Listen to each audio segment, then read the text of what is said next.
Mahinugdanon ang paghulog o pagpamalandong sa kinabuhi sa masa na itabo sa mga disipulo sa Imaos nga Giyomana de Jesus.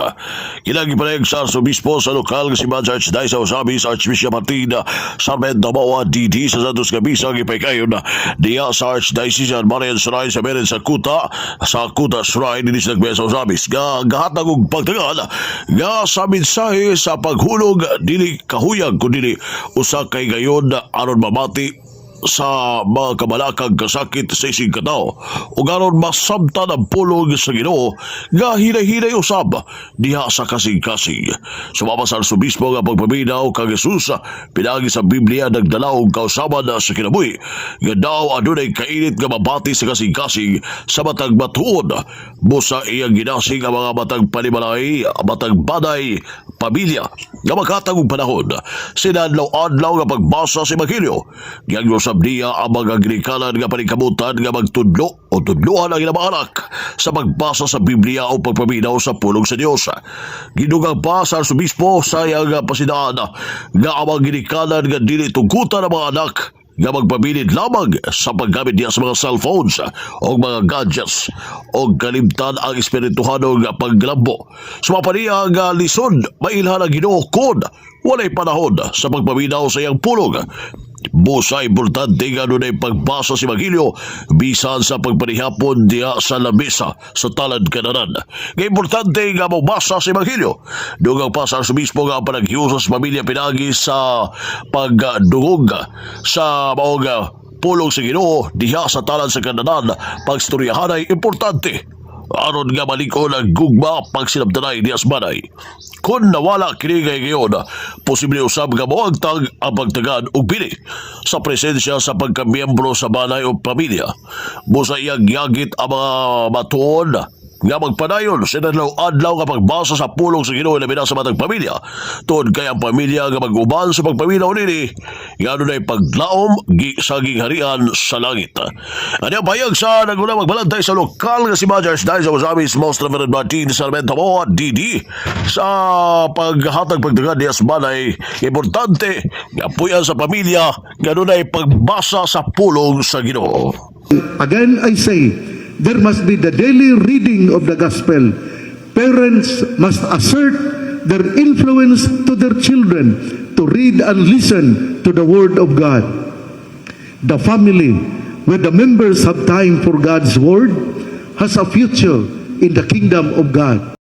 Samtang kagahapong adlaw usab ang Arsobispo sa Archdiocese of Sabis Most Reverend Martin Sarmento Bawa DD uban sa mga kaparihan sa Archdiocese of Sabis ang kalakip kini sa mitambong og bihimo sa pagpanalangin sa Amorapa dinhi sa Misamis Occidental.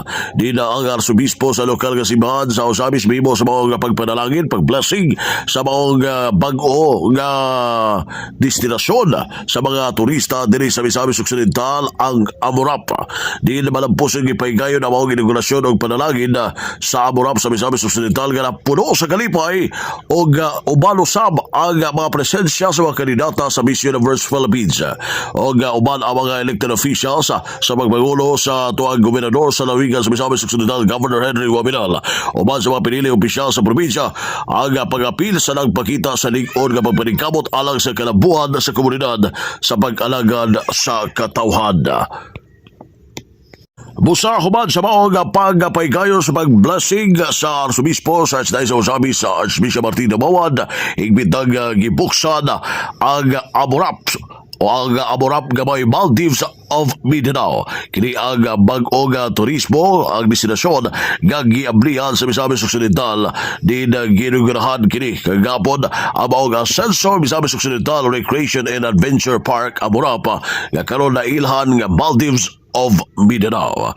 O binugang kini nga pagi o kini mga destinasyon usa-usab ka mo'y dalan nga gipaygayon ang mga presensya sa mga kandidata sa Miss Universe 2026 nga nagdala sa nasugdong pagdagan garbo alang sa Misamis Occidental isip usa ka masidlakon nga destinasyon sa Mindanao.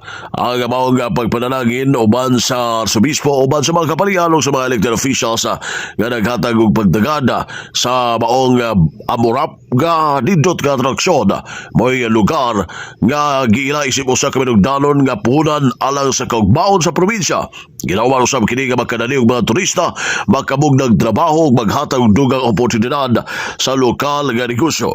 O gatagan usab og pagdagan sa mga lider sa probinsya sa Misamis Occidental ang ilang baruganan sa responsableng turismo aron masiguro nga ang kalabuan magpadayon samtang ipanalipdan o giampingan ang kinayahan.